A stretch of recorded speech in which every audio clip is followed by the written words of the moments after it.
Il y a des factures, il y a des horaires d'avion. Jean-Yves Kervella a tout conservé soigneusement.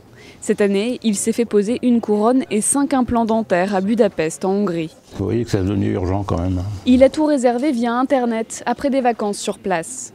En janvier, Jean-Yves a dépensé 3 582 €, dont 440 d'hôtel en demi-pension et 3 030 de soins dentaires.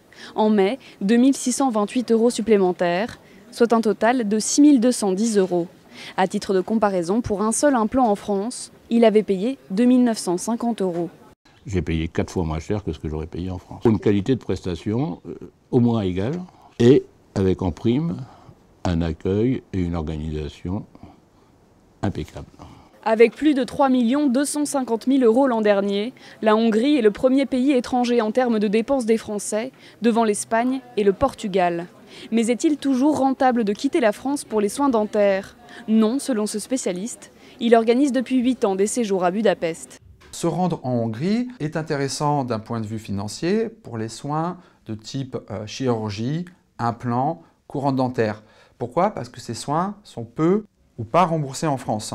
Pour les soins classiques, les soins généraux, ce qu'on appelle les soins conservateurs, il n'y a pas d'intérêt de se rendre en Hongrie puisque ces soins sont très bien couverts en France.